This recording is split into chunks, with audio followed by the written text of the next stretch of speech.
প্রায় বছর দুয়েক পর অহনা নক দিল মেসেঞ্জারে। ভালো মন্দ জিজ্ঞাসা না করে সোজা জিজ্ঞাসা করলো, লন্ডনে কই থাকো তুমি, অ্যাড্রেস কি? রিপ্লাই দিলাম, কেন গিফট পাঠাবা নাকি? বলল, পাঠাইতেও তো পারি।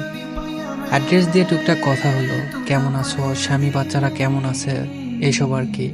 তার সাথে কথা বলার ঘন্টা দুয়েক পরেই দরজায় নক পড়লে দরজা খুলে দেখি অহনা। আমি স্বপ্ন দেখছি কিনা বুঝতে পারছি না, পেছনে তার বর আর বাচ্চা দুটো। আমি কি বলবো বুঝতেছি না, ঘরে চলে গিয়েছি মনে হচ্ছে। অহনা হাসি দিয়ে বলল, কি ভয় পাইছ? তার বরের সাথে হাত মিলিয়ে বাসার ভেতর নিয়ে আসলাম তাদের। আমি এখনো বুঝতে পারছি না হচ্ছেটা কি। অহনা তার বরের সাথে থাকে আমেরিকাতে। বিয়ের প্রায় 3 বছর পর আমেরিকা চলে যায় বরের কাছে। বছর 7 আগে আমাদের প্রেমের ইতি ঘটে। তখন আমরা দুজনেই দেশে ছিলাম। আমার প্রাক্তন আর তারপর বাচ্চা নিয়ে আমার ঘরে না গিয়ে কি উপায় আছে? অহনার বর বেচারাটা একটু বিব্রত মনে হচ্ছে। উনি আমার কথা জানেন, মানে অহনার একটা প্রেম ছিল জানতেন, কিন্তু আমাকে এই প্রথম দেখলেন মনে হয়। অহনার ড্রয়িং রুমে এসে বসতে বসতে বলল, আমেরিকা থেকে বেড়াতে এসেছিলাম লন্ডনে, ভাবলাম তোমার সাথে দেখা করেই যাই। আজকের রাত তোমার এখানে খাবো, দেখি কেমন রান্না শিখেছো তুমি। আর বলল, একাই থাকো? বললাম না, ফ্রেন্ড আর তার ওয়াইফ থাকে আমার সাথে, ওরা দেশে গিয়েছে ছুটিতে, এখন একাই থাকা হয়। তুমি আমাকে না বলে আসলে, যদি কাজে থাকতাম এসে দাঁড়িয়ে থাকতে হতো। অহনা বলল, আরে সারপ্রাইজটা নষ্ট হয়ে যেত না তাহলে? রাতের খাবার আমার রান্না করার কথা থাকলেও অহনা নিজেই রান্নাঘর দখল করে নিল। আমাকে বলল, তুমি আমার বরকে সময় দাও, একদিন না হয় আমার হাতের রান্না খেলে। অহনার ছেলে মেয়ে দুটোকে খেলনা দিয়ে বসিয়ে গার্ডেনে বসলাম আমি আর অহনার পর। ভদ্রলোক এখনো মনে হয় বিব্রত। আমি ওনাকে ইজি করতে বললাম, ভাই আপনি প্লিজ লজ্জা পাবেন না, বিব্রত বোধ করবেন না। পৃথিবীটা একটা অদ্ভুত জায়গা, মাঝে মাঝে আমাদের নানা অদ্ভুত সময়ের মধ্যে দিয়ে যেতে হয়। আমি ভয়ে আছি, আপনার বউ না খাবারের সাথে বিষ মিশিয়ে আমাকে মেরে ফেলে। 7 বছর আগে তাকে একা ফেলে চলে আসার কারণে। ভদ্রলোক আমার কথা শুনে একটু ইজি হলেন, হেসে দিলেন। লোকটার হাসিটা খুব সুন্দর। বললেন, ভাই যদি বিষ দিত তাহলে আমাকেই দিত। তবে আমি তো জানি অহনা আপনাকে ছেড়েছে, আপনি না। মানে ওর বাবা আপনাদের সম্পর্কটা মানেই নাই। অহনাও বাবার বিপক্ষে যেতে পারে নাই। ভদ্রলোক চায় চমক দিতে দিতে বললেন, ভাই বিয়ের আগে অহনা আর আপনার সবকিছু অহনা আমাকে বলেছিল বাবার ইচ্ছেতেই বিয়েটা করছে সে। ভাই জানেন, এখনো প্রায় নিজেকে ভিলেন ভিলেন লাগে। আমি বললাম, সিসি ভাই একই কথা, রাখেন না আগের কথা। আপনাদের কি সুন্দর সংসার, দুটো সুন্দর সুন্দর বাচ্চা, এগুলো মনে করবেন না। ভাগ্য হয়তো আমাদের সাথে ছিল না। ভদ্রলোক বললেন, না না ভাই, আমি সুখী মানুষ। অহনার মতো বউ যার পাশে থাকে সে সুখী না হয়ে পারে। তবে জানেন, আমার নায়ক হওয়ার সুযোগ ছিল। অহনা যখন আমার সাথে দেখা করে বলেছিল ওর প্রেম আছে, প্রচন্ড ভালোবাসে সে ছেলেটাকে, আমি বুঝতেছিলাম সে চাচ্ছে বিয়েটা ভেঙে দেই আমি না পারি নাই ভাই, অহনার মায়ায় পড়ি।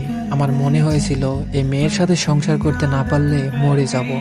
আমি নায়ক হলে আজকে হয়তো আপনাদের সংসারটা হতো। অহনা বিয়ের পর আমাকে বলেছিল আমি একজনকে ভালোবাসতাম, হয়তো এখনো বাসি, তবে সেটার মানে এই না আমি সংসার করব না। তোমার প্রতি ভালোবাসাটা আসবে না বা কোনোভাবে তোমাকে ঠকাবো, এটা আমি কখনোই করব না। একজন স্ত্রী হিসাবে আমার সব দায়িত্ব আমি পালন করব। করেওছে মেয়েটা, করে যাচ্ছে। আমি ভীষণ সুখী একজন মানুষ ভাই। আমি জীবনে কোনো একটা বড় পুণ্য করেছিলাম বলেই মনে হয় এই মেয়েটাকে পেয়েছি। এটুকু বলতে বলতে ভদ্রলোক কেঁদে দিলেন। এবার আমি বিব্রত হলাম। ভদ্রলোক বললেন, ভাই আপনাকে একটা কথা জানাবো। অহনার বছরখানেক আগে ক্যান্সার ধরা পড়েছে, চিকিৎসা চলছে, কিন্তু খুব একটা লাভ হবে না। আপনি হয়তো জানেন আমি নিজেও ডাক্তার। আমি ভদ্রলোকের কথা শুনে কেমন জানি শূন্য হয়ে গেছি, উনি কি বলছেন এসব। ভদ্রলোক আবার বলা শুরু করলেন, ও খুব দ্রুত অসুস্থ হচ্ছে, লন্ডনে ঘুরতে আসার পাগলামি করে। আমাকে বলল, আমি কিছুদিন পরেই তো মারা যাব, আমাকে একটু লন্ডন ব্রিজ দেখিয়ে আনো।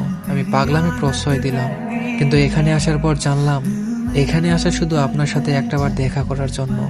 লন্ডন ব্রিজ থেকে হোটেলে ফেরার পথে গাড়িতে আমাকে হাত ধরে বলল, জানো যেদিন রানার সাথে শেষ দেখা করি, পাগলের মতো চিৎকার করে কেঁদেছিল রানা। ধানমন্ডি লেকে একজন প্রেমিক তার প্রেমিকাকে জড়িয়ে ধরে চিৎকার করে কেঁদেছিল আর আকুতি মিনতি করে বলেছিল, আমাকে ছেড়ে যেও না প্লিজ, আমি তোমার বাবার পায়ে ধরে তোমাকে চাইবো, তোমার সুখের জন্য আমি সবকিছু করব, প্লিজ আমাকে ছেড়ে যেও না। নিষ্ঠুর আমি বলেছিলাম, আমার সুখের জন্য আমাকেই ছেড়ে দাও তাহলে। আমাকে এই শেষ সময়টায় একটাবার রানার সাথে দেখা করতে দিবে? অহনার পর একটু থেমে বললেন, জানেন গত 7 বছর অহনা তার বাবার সাথে একটা শব্দও বলে নাই, একটা ওয়ার্ডও না। বলে, আমার বাবা আমার সুখ চেয়েছেন, আমি সুখে আছি। জন্মদাতা বাবা আমাকে জন্মের অধিকার খাটিয়েছেন, মানুষ হিসাবে আমারও অধিকার আছে। তার সাথে কথা বলবো না বলবো না সেটার। এসব কাহিনীতে ভাই মাঝে মাঝে নিজেকে ভিলেন বলে মনে হয়। তবুও আমি স্রষ্টার কাছে কৃতজ্ঞ অহনার মতো একজন বউ পেয়ে। সে একজন স্ত্রী যেমন, তেমনই একজন প্রেমিক হারানো প্রেমিকাও। দুনিয়ায় আমার যত ক্ষমতা আছে আমি চেষ্টা করে যাব আমার অহনার সুস্থতার জন্য। তবু আমি জানি আমাকে হার মানতে হবে। আমি আর আমার অহনাকে পাশে পাবো না কখনোই। তবুও কত মিরাকেল হয় না ভাই, একটা মিরাকেল হোক। আমিও তো এই ফোন করেছি, অহনা সুস্থ হয়ে গেলে আমি তাকে বলবো, তুমি আমাকে ছেড়ে যেতে পারো অহনা, তুমি যেখানে সুখে থাকবা সেখানেই যাও। তবুও তুমি বেঁচে থাকো, নিঃশ্বাস নাও। রান্নাঘর থেকে রহনা ডাক আসলো, আমাদের কথা বাধা বলল। ধানমন্ডি লেকে আমি আর রহনা প্রায় দেখা করতাম। সে প্রায় এটা সেটা রান্না করে নিয়ে আসতো আমার জন্য। তার মধ্যে তার হাতের গাজরের হালুয়া ছিল আমার সবচেয়ে প্রিয়। নীলা একটা বক্সে খাবার টেবিলে দেখলাম হালুয়া রাখা। অহনা বলল, খেয়ে দেখো, নষ্ট হওয়ার কথা না, আমেরিকা থেকে আনা, ফ্রোজেন করে এনেছি, স্বাদ আছে কিনা কে জানে। বললাম, খাবো, রেখে দাও। রাতে অহনারা বিদায় নিল আমার কাছে।